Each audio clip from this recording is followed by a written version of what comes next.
Em Amsterdã, na cidade de Amsterdã, a cidade mais cosmopolita, mais progressista, mais liberal, né, do Ocidente, no século XVII, em 1640, um português, um judeu marrano chamado Uriel da Costa, dá um tiro no peito e se suicida em protesto declarado, né, à comunidade sefardita, ou as penas, as penalidades que a comunidade sefardita portuguesa, né, na cidade de Amsterdã, lhe impunha, né, ao longo de quase 2 décadas. Né. Antes de se matar, Uriel da Costa escreveu um importante livro, né, que eu traduzi como Uma Vida Humana, e esse livro se tornou uma espécie de libelo de defesa da consciência pública do intelectual diante das forças institucionais que afrontam a liberdade de pensamento.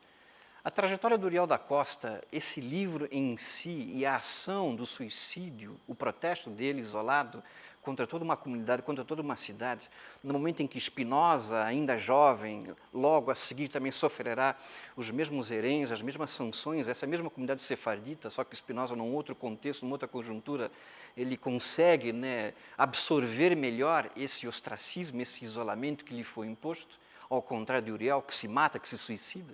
Esse suicídio é emblemático na história da filosofia, na história dos intelectuais, porque marca a luta isolada do intelectual, a luta do intelectual que se derrota na defesa intransigente da sua concepção de mundo.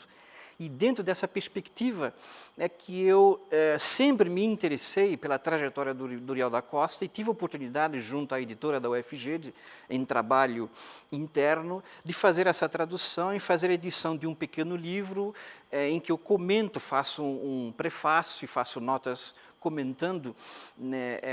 esse pequeno texto, né, do Uriel da Costa, e isto associa-se a um projeto que venho desenvolvendo para textos futuros, vinculado àquilo que eu chamo de os intelectuais derrotados, ou os derrotados e malditos, ou seja, uma espécie de sociologia histórica, né, que viria lá no século XVII, começando com um par, né, Uriel da Costa e Spinoza, que eu sempre tento trabalhar com uma relação comparada nesses pares, né, no século XVIII, Marat e Sartre, no século XIX, Varlin e Marx, ou seja, tentando contrastar em figuras históricas de grande exponencialidade no que se refere à produção teórica e à sua própria trajetória institucional, marcos, né, que evidenciem na história da formação capitalista mundial, na formação capitalista contemporânea do século XVII para cá, essa figura do intelectual, né, derrotado na perspectiva mannheimiana, que é a perspectiva que eu sempre uso, ainda que faça uso do marxismo, mas a perspectiva do intelectual que me salta sempre como indagação é a perspectiva mannheimiana. Procuro nessas trajetórias, né, uma totalidade, uma síntese histórica para nelas encontrar justamente os grandes problemas que os intelectuais recorrentemente apresentam, né, os intelectuais radicais, os intelectuais de projetos derrotados ao longo desses 4 ou 5 séculos de capitalismo. Então, ou seja, estudar a trajetória do Uriel da Costa, ler o livro dele é bastante atual no mundo que hoje novamente volta a colocar-se diante de impasses religiosos, perseguições ideológicas, né, refrações intelectuais, né, mais agudas, né, e essa trajetória ela né, bastante paradigmática, ou seja, nós tivemos ali um suicídio